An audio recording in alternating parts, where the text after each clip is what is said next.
Another video here on the Airtronics SD-10G. I thought I'd do a little review here. This is the next radio in the lineup of radio reviews I'm doing. And this one here is kind of it's one of my favorites. It is the flagship radio of Airtronics. I got this radio in mid-2009, so I've had it for quite a few years now, and it has served me very well.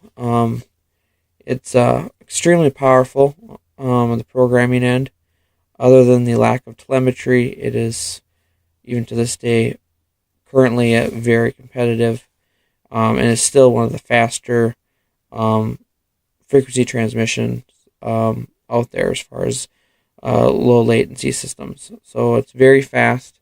It's an 11 millisecond average time from the time you move a stick input to the time the receiver responds.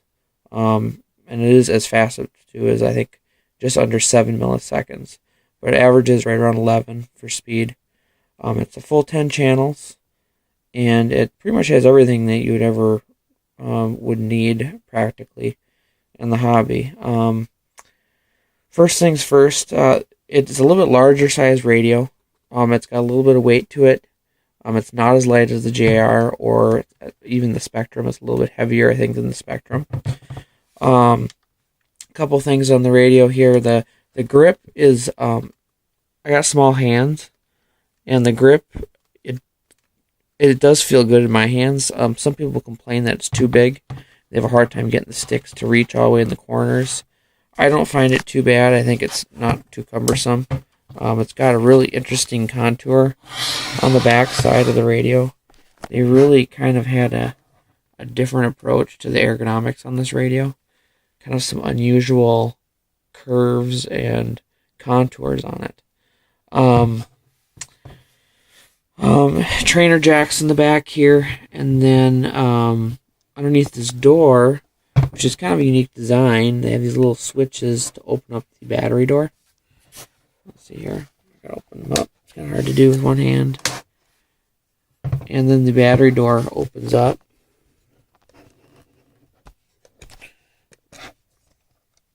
And there's the battery pack in there. It also it's got a nickel metal hydride in here right now, but it will accept a 2-cell LiPo battery as well, so you can get a lot longer flight times. So you just plug it in, and the radio will recognize it having a LiPo battery, and the voltmeter and everything will compensate for it. There's also a little cover right here, right at the bottom by my thumb. There's a memory expansion module that can plug underneath this cap, and that's to expand the model memory. The transmitter factory will hold 20 model memories, and then you can get an extra 20 model memories if you add the memory module. It also has the bar on the handle, which I was telling you earlier, pointed out that there are accessories that you can get. In this case, I have this rest here. I'll probably end up getting a blue one eventually, but this one is an extra one I had. It's an aluminum, and allows you to set the radio down without it having to let it rest all the way on its back, or having it potentially tip over. It did do well on the base. It does sit nice and solid, so it doesn't rock or anything. It's really solid. All the switches on this radio are 3-position. It's actually one of the only radios, I think the only radio I've seen that is completely all 3-position switches. So every one is 3-position on the entire thing. These switch caps are something I added extra, but they're all 3, including this 2-position momentary switch, which is a unique thing to Airtronics. It temporarily moves in both directions, which is a very useful switch, and there's some applications where this is really cool to have. There's a feature in the radio that allows you to assign the plus and minus keys for making adjustments in the radio program to any switch. and using it on the momentary switch allows you to increase or decrease values in the radio while you're flying. So you can make adjustments to mixes or certain parameters and dial them in flight, which is a really powerful feature. If you have gyro gains and you want to adjust them in flight, you can assign it to this switch and increase or decrease the gyro gains while flying. So it's a really powerful feature. Another useful way I found to use that is the increase and decrease buttons, when pushed together, reset values to defaults. And on the flight timer, it allows you to reset the flight timer. And when you're doing discus launch gliding, when you're timing your flights, it's kind of nice to be able to, after you land it or bring it in and catch it, before you launch it again, you can just hit the switch and reset your timer. So every flight with the discus launch glider, you can time it and see your times and easily reset it just by hitting the switch.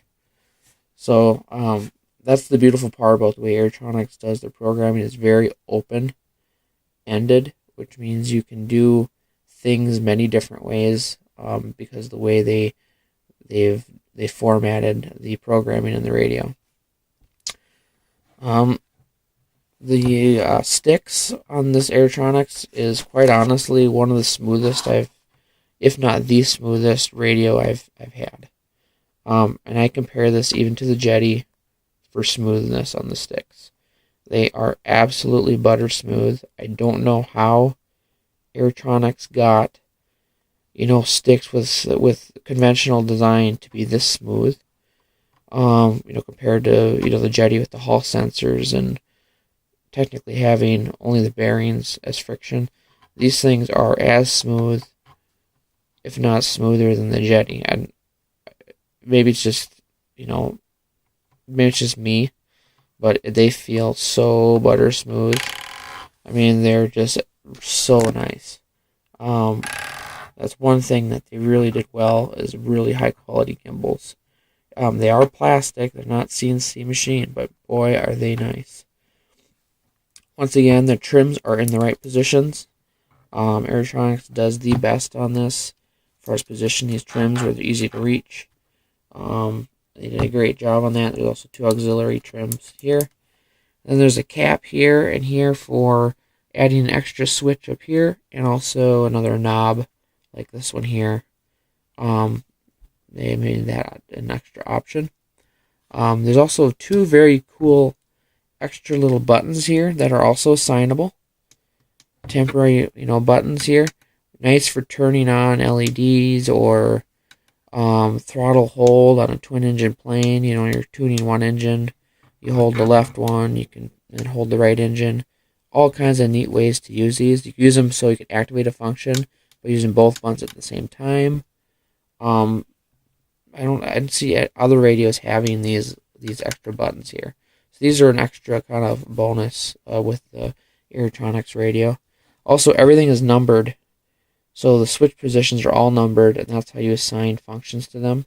You tell the programming what number on the radio you want to activate a function. So you just assign the number, and that's how you assign your switch positions.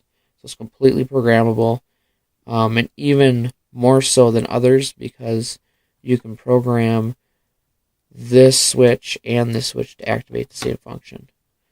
So using the Boolean mixers inside.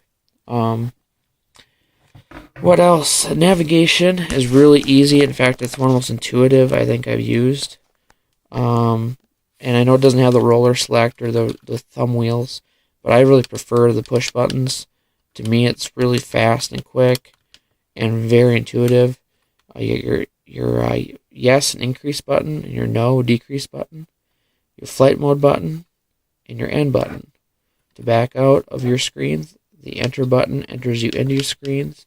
Your cursor, just like on the SD-10G, and then increase and decrease your values, percentages, and then you hit them both at the same time to reset to 0.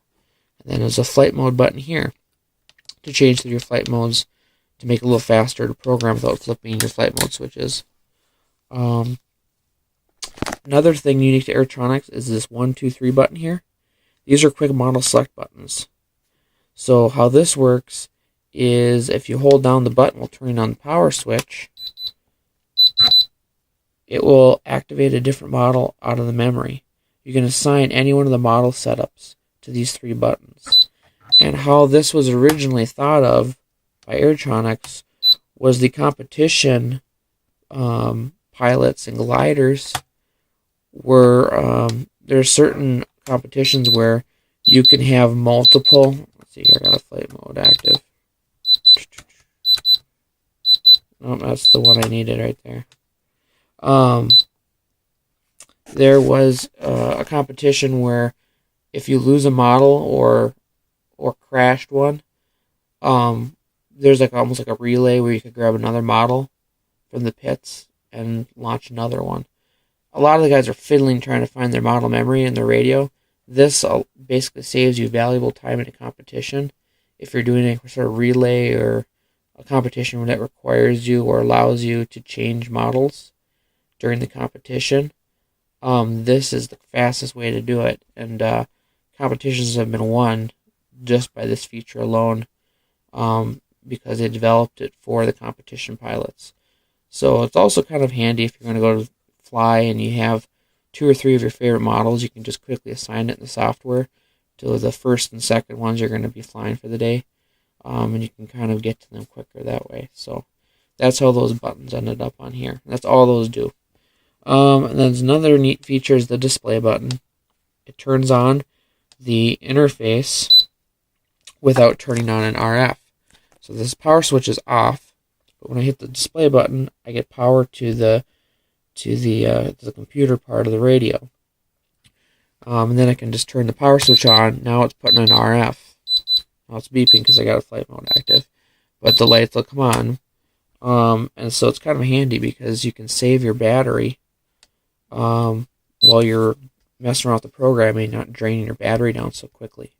It also is good at a competition or at a busy flying event where you have a lot of people using the, flying, and you're not saturating that 2.4, frequency, just when you're messing around with your radio. So it helps kind of save on that too. But I'll look into the menu here a little bit. Some of the things that are really things to like, and I really like a lot. One is the custom menu. This is kind of like the My List menu with JR. Airtronics came up with this custom menu. You could assign things that you wanted to get to quickly in this menu. So I have my model select and low power mode for range checks and a couple other things that I like to get to right away. But you can put up to 10 things in here and basically add whatever you want into this menu. So it's real quick and easy to get to. It's right on the front page. You just hit it and you're in, and you can make adjustments to what you need. Really quick and simple. I like the way Airtronics implements their programming. It's very simple and it's logical, and it's fast. Get your system menu, your model select, model name, and like for example, model name. You just go in here, you just select through, cursor through, and then just select all the characters that you want, and how you want to name it. Real simple. And to back out of the screen, go through. You can go through all these different settings if you need. Mode setup. Here you can set up your, you can calibrate your sticks. If for some reason the pots get a little bit worn, you can always come back in and recalibrate, which is a nice feature instead of sending it into the manufacturer to do it. Switch assignments. This is one of my favorite parts of this radio. This is where you assign the switches for all of your functions. You can scroll through all your different functions and assign it the switch position, which is just really handy because it's all on one page. Unlike the other radio systems where each function or menu item, it'll have an area where you assign the switch for that item. Everything is in one menu here. So if you're not sure what you assign to what switch, it's a one-stop shop to look and figure that out. And also you get the Boolean function. Like here I have throttle hold on 30 or 29. It's a 3-position switch. So basically I'm saying that 2 positions out of on that 3-position switch will activate my throttle hold. And so that's just kind of a little a handy way of if you want, you can, like I said, you can make 2 different switches activate it, or you can go to changes to an and. And now 30 and 29 have to be active for the function to turn on. So it's a great way to set up safeties by having a switch logic. So this is a really powerful feature, more of a high-end radio feature here with this. They call this a Boolean switch because you can add a condition to the switch. So the conditions have to be met in order for it to turn on. So the and or, that's really powerful, and it's all very easy to use. As you can see, it's not difficult. It's very easy once you start using it. It's not difficult at all. Stick switches, this is where you can assign a stick switch. I have one set up for my throttle to start my throttle timer. Throttle activated timer. You can use them for all kinds of different things, but they're fully assignable and programmable. All kinds of others, your contrast and click, data transfer. They do make a data transfer software and cable that plugs into the trainer port in the back, so you can back up your model setups or transfer them from one radio to another, or email them or whatnot. So there's a little functionality there. It doesn't use an SD card, which would have been nice to see, but they didn't use an SD card slot to do it, unfortunately.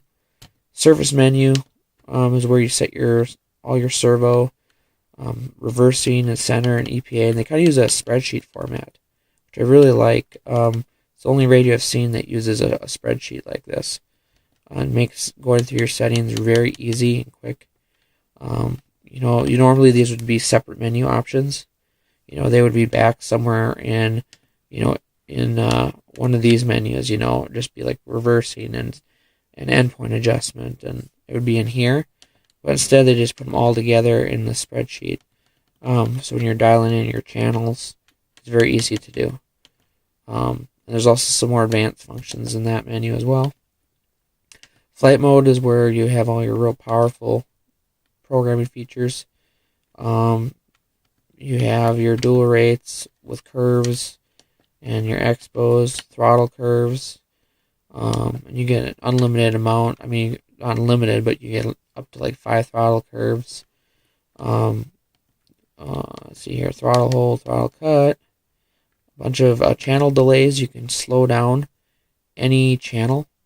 So if you have like a turbine, and you want to slow down that servo so the turbine doesn't, accelerate too quickly and cause issues, you can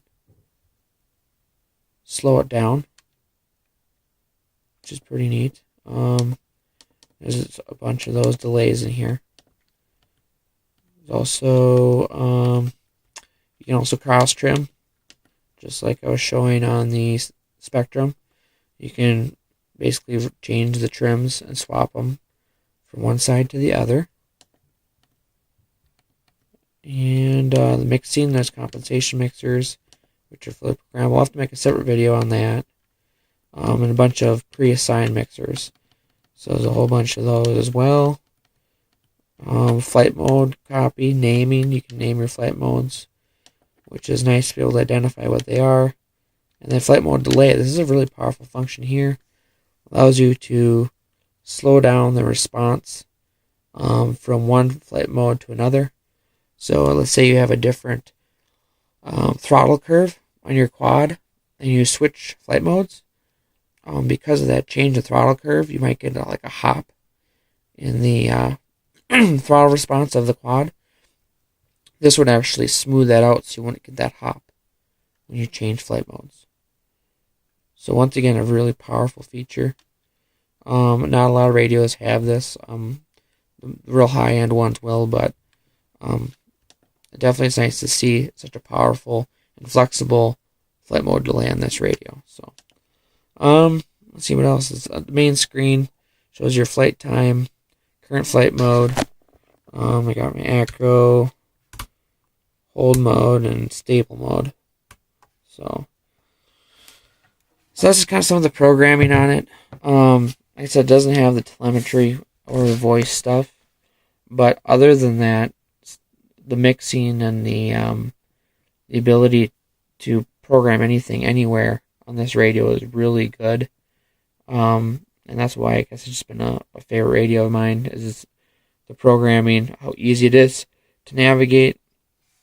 It's probably one of the easiest radios to use. Airtronics in general, I think, makes some of the easiest radios to use. Not that they're less powerful, but because they're so powerful in the way that they do it, it just makes a lot of sense. And I guess it's just one of the reasons I like it. So, but yeah, it's a great radio. It also has the sliders on the sides. Forgot to mention those. They have a nice little detent in the middle. You can actually pull these out and rotate them, so you can customize how those feel when you're activating. Using them, you can use them for like camera gimbals or flaps or anything that's proportional.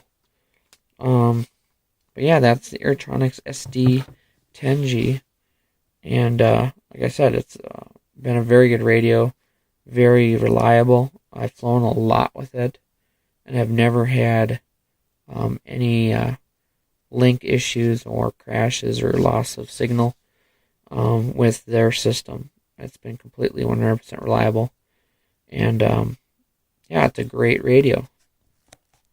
That is, I guess all I have to say about it right now. So,